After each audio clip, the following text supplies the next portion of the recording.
esta tarde cuando el ánimo decae. No sé si alguien estará con el ánimo decaído esta tarde, pues será necesario levantarse para seguir adelante, ¿verdad? Porque no podemos pasar tristes o decaídos por mucho tiempo, eso no es sano. Muy bien, primer libro de Reyes, capítulo 19, versículo 4. ¿Lo tenemos, mis hermanos? Amén.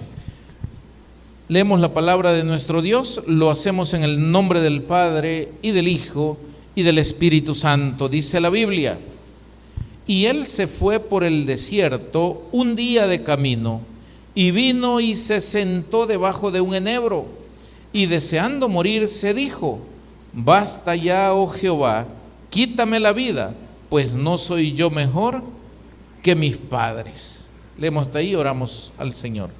Padre, gracias te damos por este momento que nos permite, Señor, meditar en tu palabra. Te ruego que hables a nuestras vidas, que hables a nuestros corazones, y sea tu Espíritu Santo quien hable a cada uno de nosotros. Por favor, guíanos a tu verdad y edifícanos en la fe que hoy tanto necesitamos. En el nombre de Jesús te lo pedimos todo. Amén y amén. Pueden sentarse, mis hermanos. Esta porción de la Biblia que estamos leyendo, leemos solo ese versículo, yo creo que usted ya conoce el contexto. Este es el profeta Elías, ¿verdad? El profeta Elías que en alguna situación cayó en esos momentos de desánimo, en esos momentos de depresión, y llegó al punto, como lo acabamos de leer, de decir: miren, la cosa es que ya no vale la pena nada, ¿verdad? Yo creo, Señor, que ya basta. Mejor es morirse, porque al final, igual de imperfecto que mis padres, soy yo. No he podido hacer una diferencia significativa. Ellos fallaron, yo también fallé.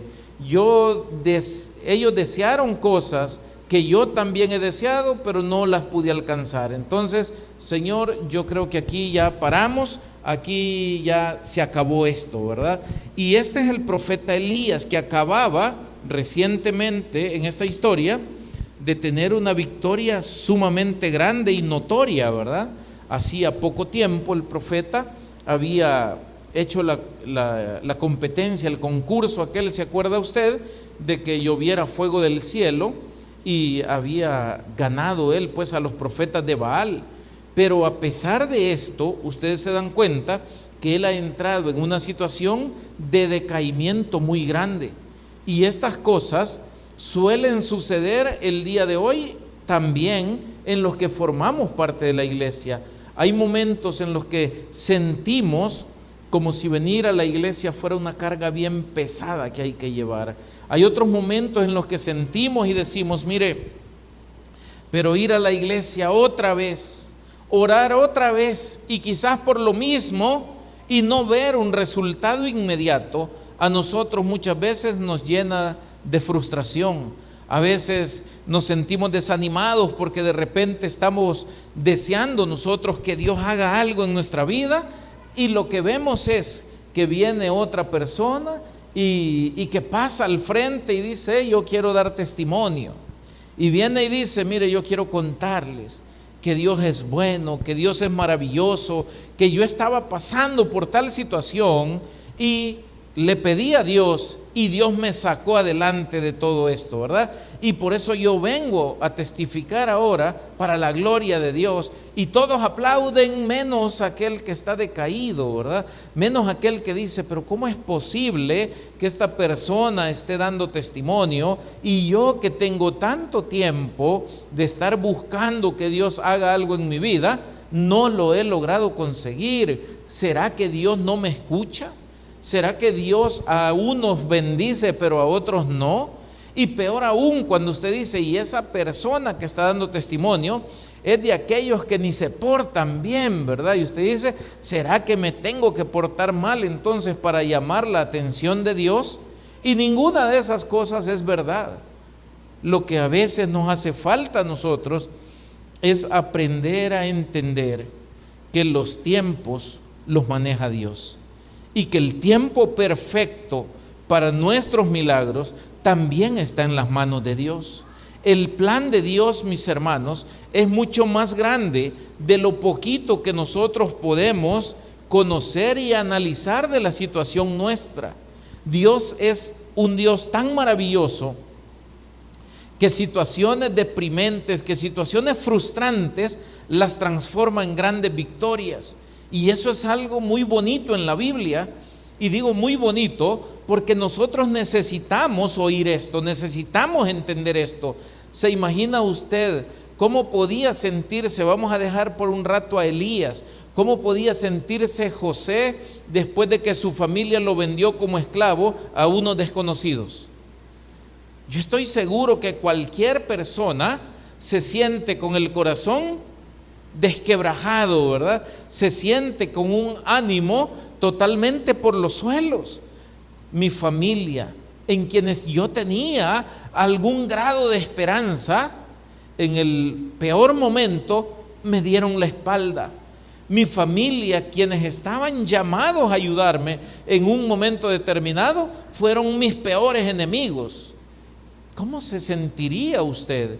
¿Y cómo se habrá sentido José cuando esto sucedió? Pero ¿se imagina usted en el plan de Dios que esta situación terrible que tiene que vivir José lo lleva finalmente a ser el que salva la vida de toda su familia? Lo lleva por un camino que José jamás en su vida había imaginado, pero Dios lo lleva por ahí, y aunque hubo dolor, aunque hubo angustia, aunque hubo tristeza seguramente y muchas injusticias en ese camino, José al final se dio cuenta que Dios lo llevó por ese camino para darle un final mucho mejor de lo que él podía imaginarse. José solo sabía que Dios le había hecho una promesa. ¿Dónde iba a llegar a cumplirse la promesa? Eso sí no lo sabía José. ¿Qué vio José en sus sueños? Tal vez usted se acuerda.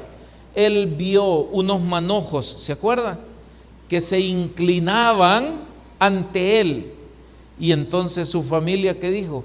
Este soñador, este está loco. ¿Cómo se le ocurre que nosotros, siendo mayores, siendo quizás más fuertes, más viejos y lo que sea, un día nos vamos a inclinar? Y peor aún cuando sale José y dice, pero miren, el sueño no solo es que los manojos se inclinan, también vi la luna y el sol. Y ellos inmediatamente interpretaron y dijeron, así es que hoy hasta papá y mamá se van a inclinar delante de vos. Yo creo que estás loquito, ¿verdad? ¿Cómo se te ocurre? Pero José tenía tan grabado eso en su mente y en su corazón que nunca dejó de creer. Y esto es algo que nosotros debemos hacer en la vida.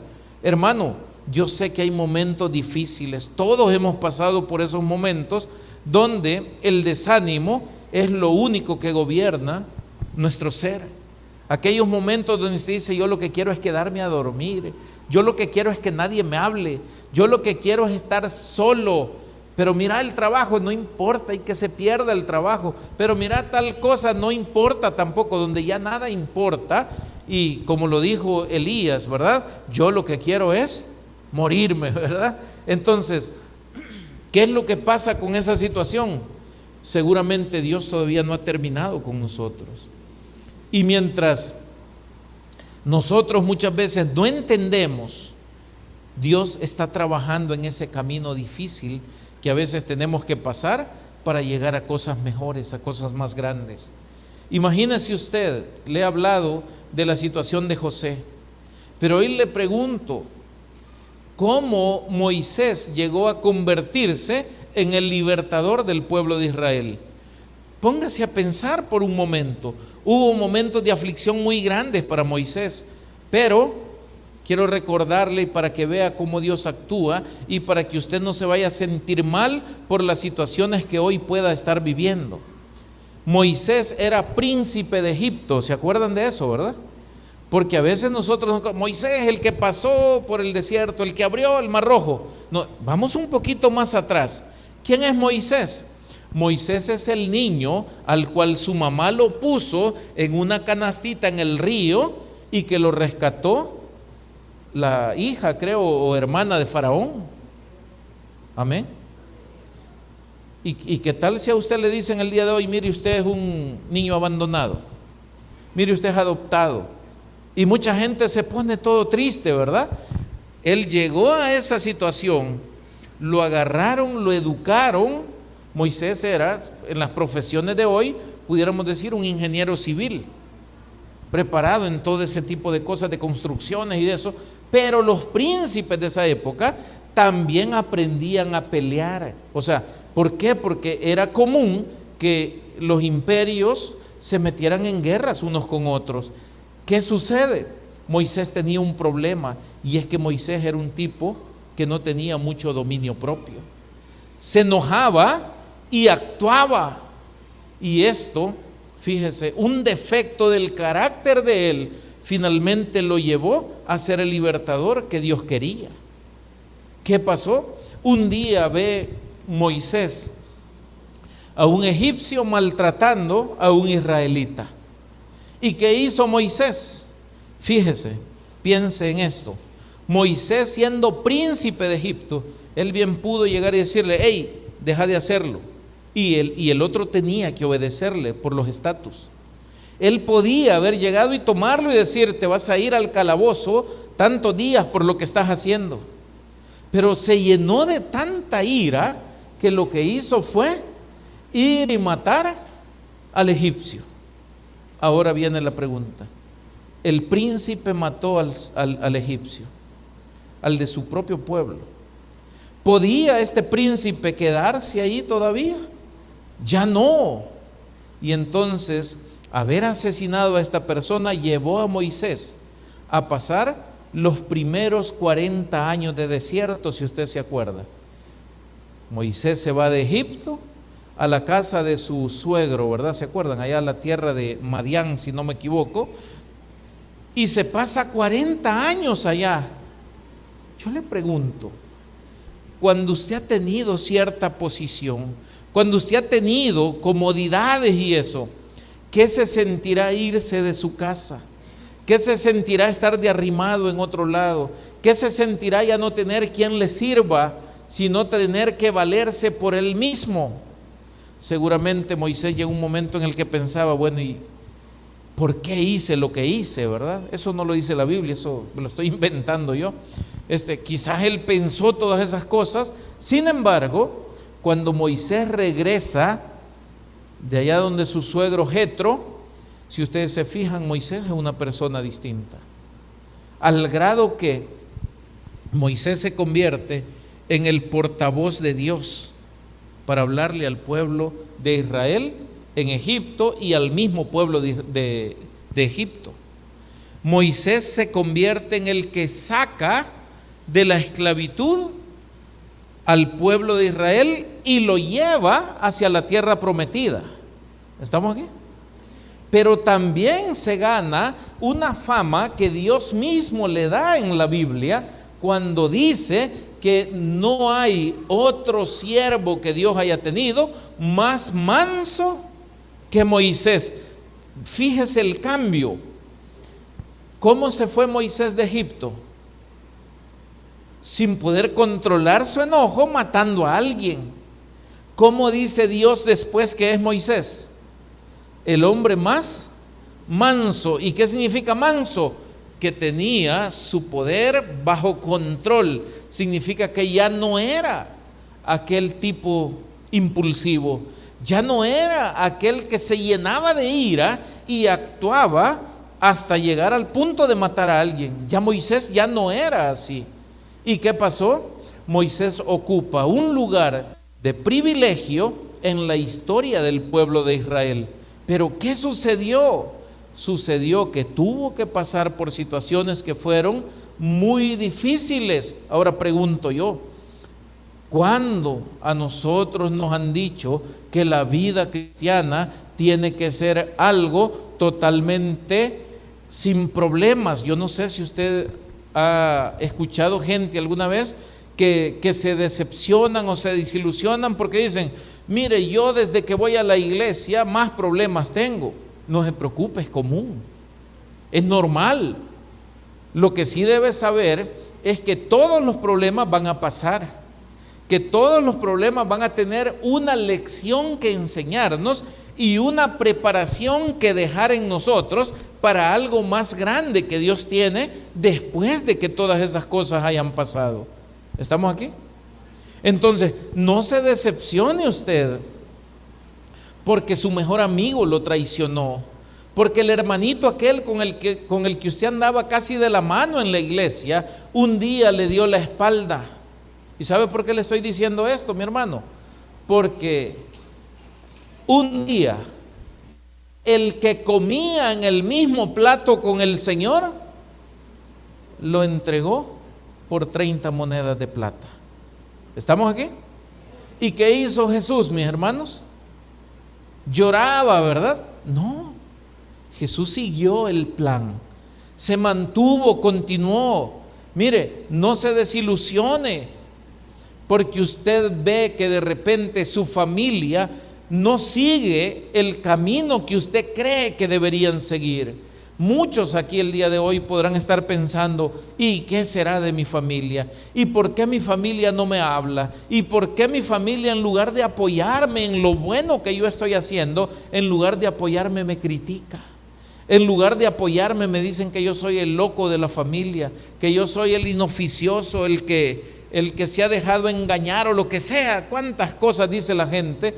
¿Y qué debe hacer usted? Tranquilo.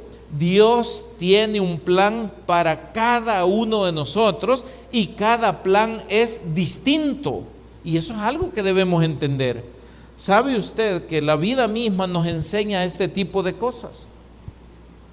Tal vez los que fueron un día a la escuela, el día de hoy se acuerdan. Cuando íbamos a salir de 6º grado, una gran llorada, ¿verdad? Bueno, yo no sé si ahora igual. Que, ay Dios mío, ¿por qué? Porque ya de 6º para arriba en aquel tiempo había que cambiarse de escuela. Amén.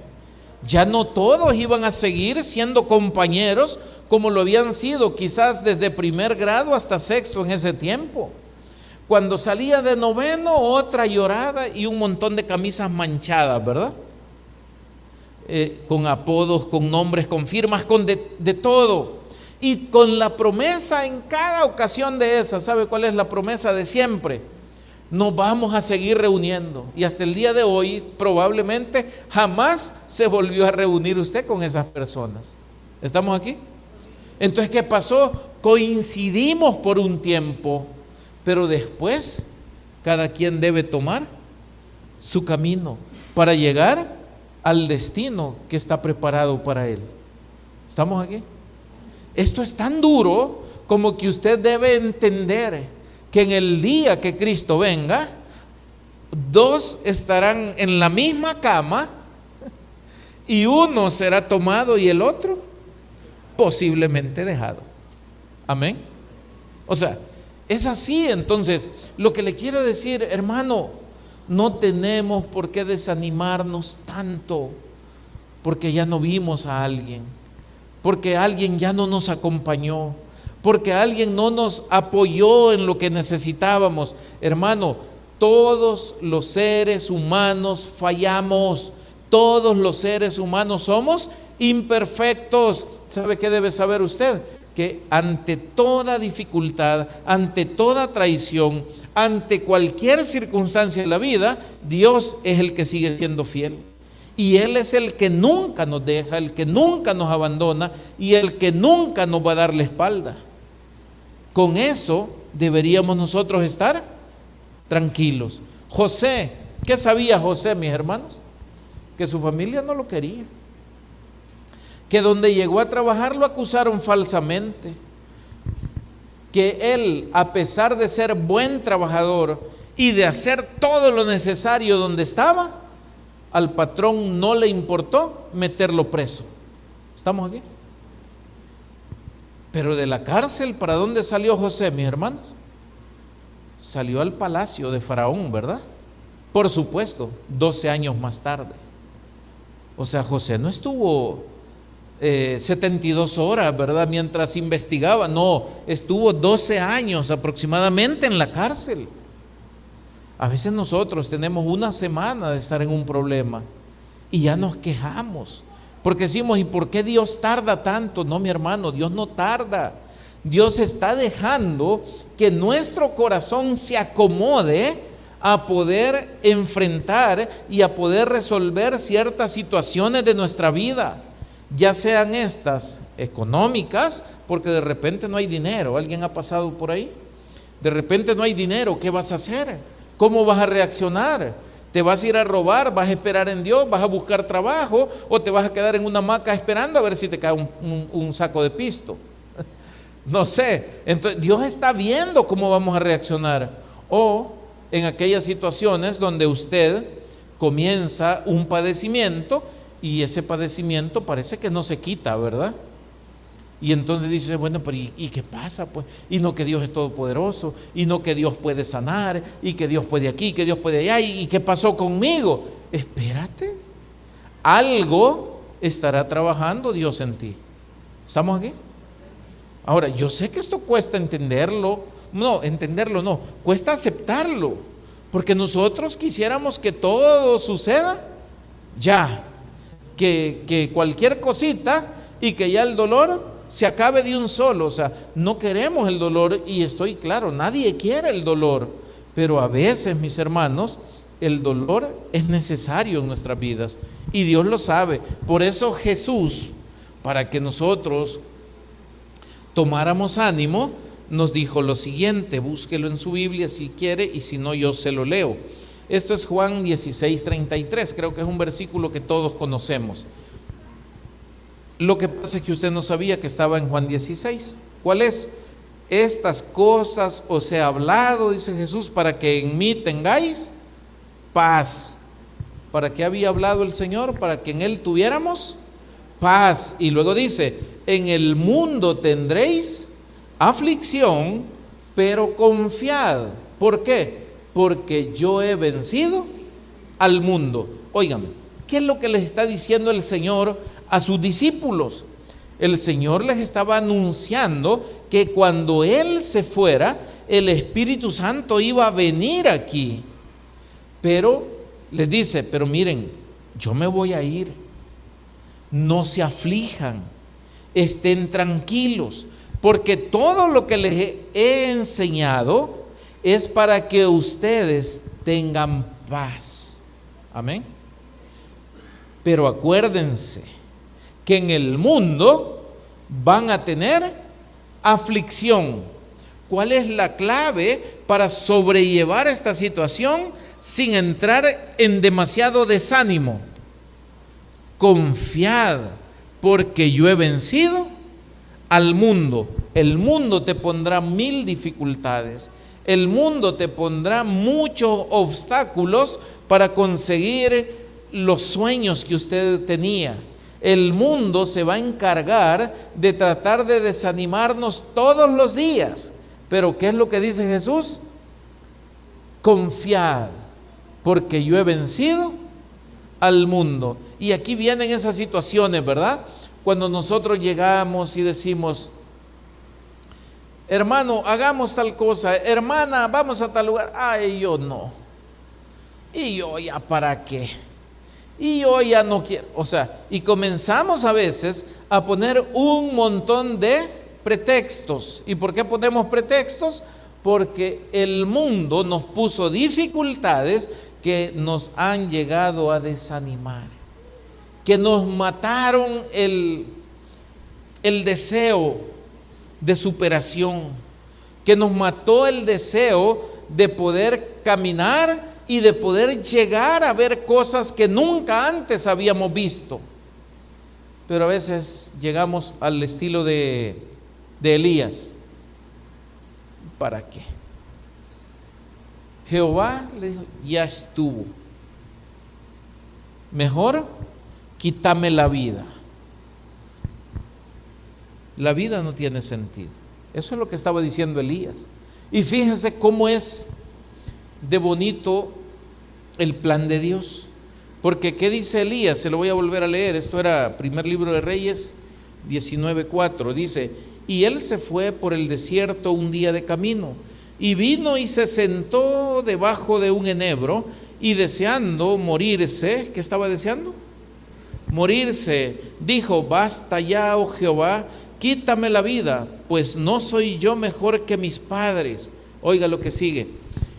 Y echándose debajo del enebro, se quedó dormido. Y aquí luego un ángel le tocó y le dijo: levántate, come. ¿Qué le pasó, hermano? Se durmió. Y cuando se durmió, ¿quién lo despertó? Un ángel. ¿Qué diría usted si de repente, cansado, se duerme y de repente a usted lo despierta un ángel? ¿Qué diría? Ya llegué al cielo, ¿verdad? Ya me morí. Ok, y entonces viene y fíjese lo interesante. ¿Qué es lo que le dice este ángel? Levántate, come. ¿Para qué sirve la comida, mis hermanos? Va a decir usted: para comer. No. ¿Para qué sirve la comida? Para dar fuerza. Amén. Entonces lo que está diciendo es: no te acomodes, no te quedes ahí, levántate. Amén. Levántate y fortalécete. Eso es lo que le están diciendo a Elías. Levántate, come, levántate, fortalécete. ¿Y por qué? Porque Dios no ha terminado contigo. Y mire qué bonito esto, a mí me gusta mucho, porque les pregunto yo, ¿cuál es la respuesta de Dios a la oración de Elías? ¿Qué estaba pidiendo Elías? ¿Qué estaba diciendo? Él dijo: basta ya, oh Jehová, mejor me muero. ¿Y qué le respondió Dios? Le dijo: no, Elías, pobrecito tú, mira, ¿verdad que no le dice nada? Lo que Dios responde no fue con palabras, fue con acciones. Y entonces lo que hace Dios es: mira, allá está llorando aquel ángel, no dice el nombre del ángel, anda, despertalo, que no siga dormido como ha estado hasta hoy, porque por dormido llegó al desánimo en el que está. Anda y decile que se fortalezca, que coma. ¿Por qué? Porque yo no he terminado con él. Y ojo, no es usted quien manda, el que manda es Dios. Aunque usted esté desanimado, el que manda es Dios. ¿Estamos aquí?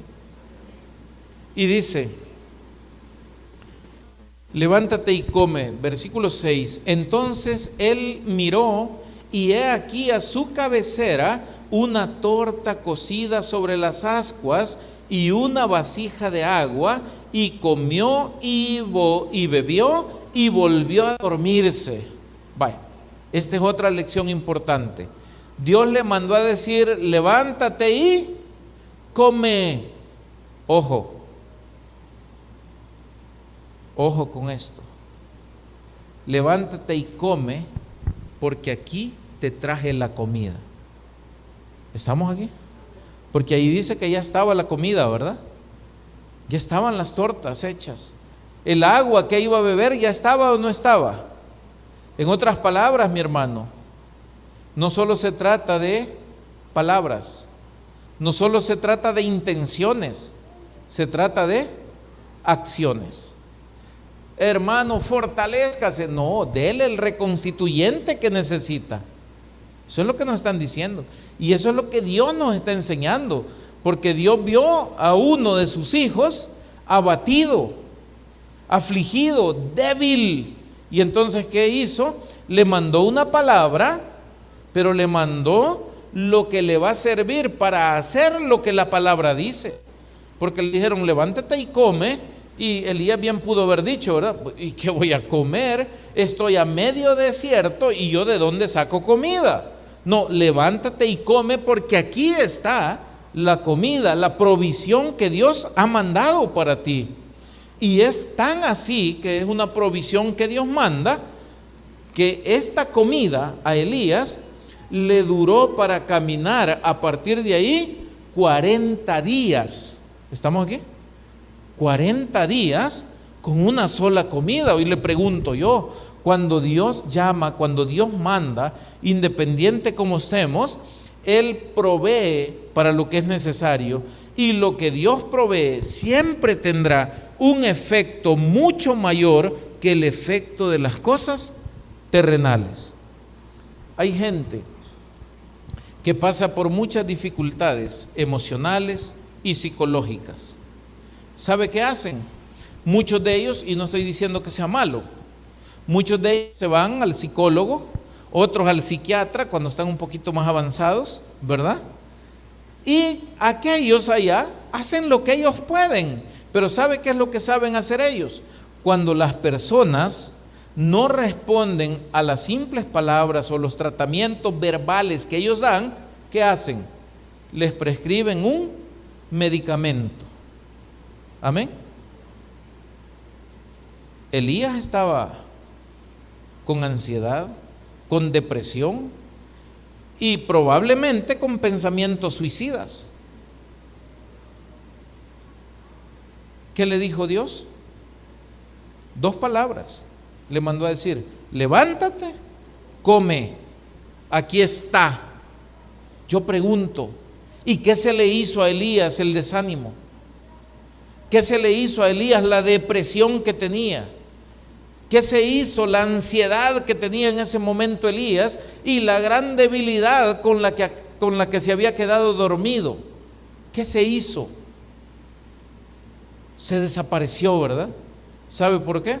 Porque muchas personas con problemas emocionales o psicológicos, su verdadera solución es palabra de Dios. No son los medicamentos que les da el psicólogo, ni los peor los que les dan los psiquiatras. Yo tengo un compañero que está en control, ¿verdad? Y un día de estos me dice: mire, voy para el seguro. Bueno, anda. Y de repente llega y le digo: ¿qué pasó? Ah, que dicen que sigo estando loco, ¿verdad? Ah, bueno, le dije, entonces nada nuevo te dijeron, pero que me siga tomando las pastillas. Ah, bueno. Y de repente lo veo yo todo así como, ¿cómo se llama? Somnoliento. O sea, anda despierto, anda caminando, pero como que anda medio dormido, ¿verdad?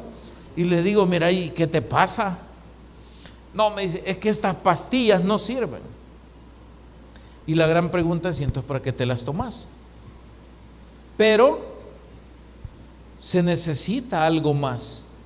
¿Sabe que la mayor parte de soluciones están en nosotros mismos? Le voy a poner un ejemplo.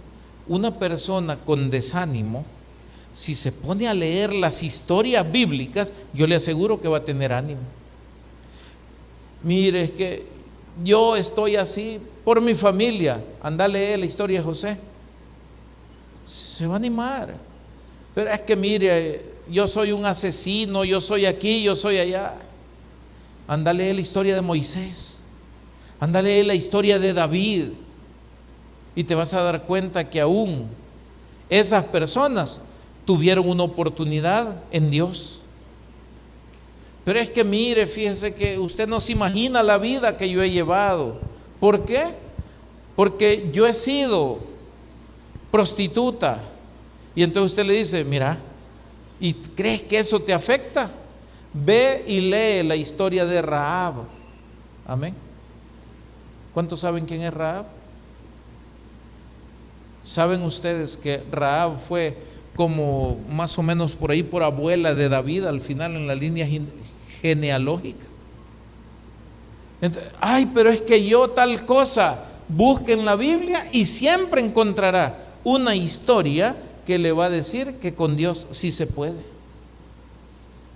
Pero como a veces queremos soluciones rápidas, una pastilla y que me levante el ánimo, ¿ah?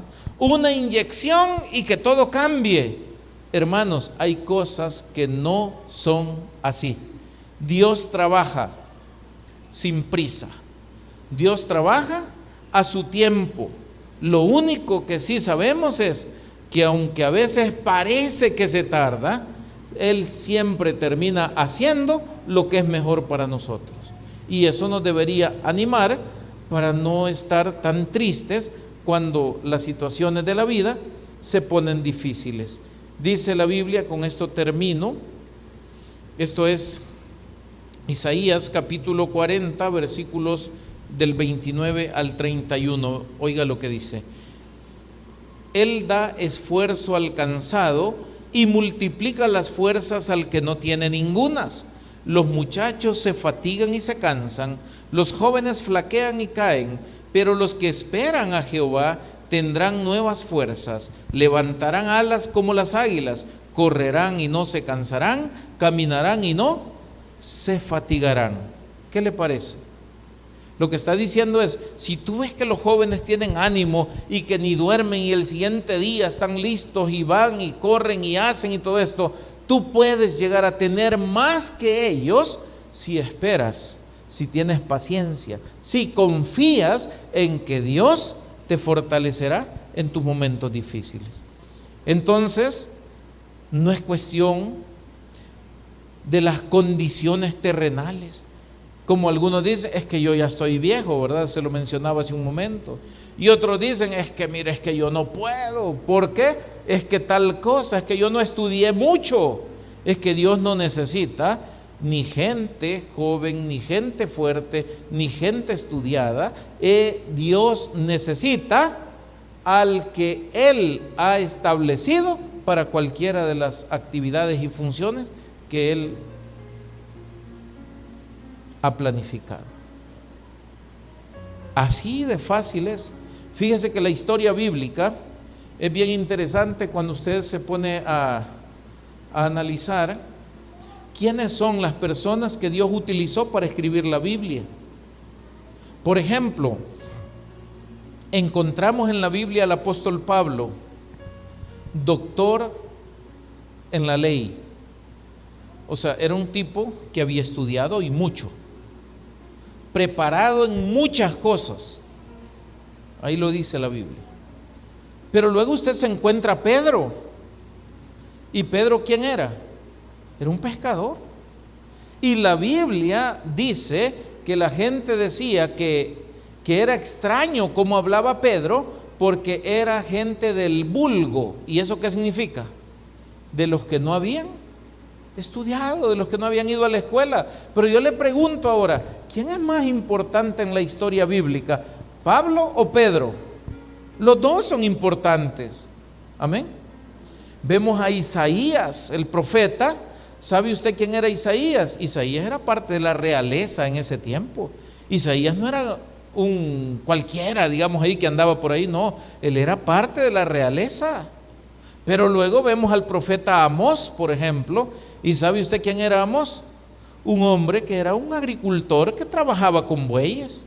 Si usted se acuerda del profeta Eliseo, se acuerda todos los milagros que se hicieron a través de Eliseo. Elías hizo 7, ¿cuántos hizo Eliseo? 14. ¿Por qué? Porque fue justamente el doble de lo que él había pedido. Pero ¿quién era Eliseo? ¿Se acuerdan cuando llamaron a Eliseo? ¿Dónde estaba Eliseo? ¿A dónde andaba Eliseo? Arando con los bueyes, o sea que también era un agricultor. ¿Y qué pasó? Ahí recibió el llamado y luego se convierte en uno de los profetas bastante relevantes que podemos ver en la Biblia. De hecho, uno de los que más milagros se registraron a través del Antiguo Testamento. ¿Estamos aquí? Entonces, como usted puede ver, hay una mezcla en la Biblia de estas personas donde Dios demuestra que Él usa finalmente ¿a quién? Al que Él quiere. ¿Qué es lo único común que tenían todos estos? Que se dejaron usar por Dios. Sus corazones estuvieron dispuestos al llamado. Y de ahí, lo demás ya no lo hacemos nosotros, mis hermanos. Lo demás lo hace Dios. Así es que si está pasando dificultades el día de hoy, tranquilícese. Dios no se ha olvidado de usted. Dios está preparando algo mejor para nosotros. Pero hay lecciones que todavía quizás no hemos aprendido. Démosle al Señor un fuerte aplauso.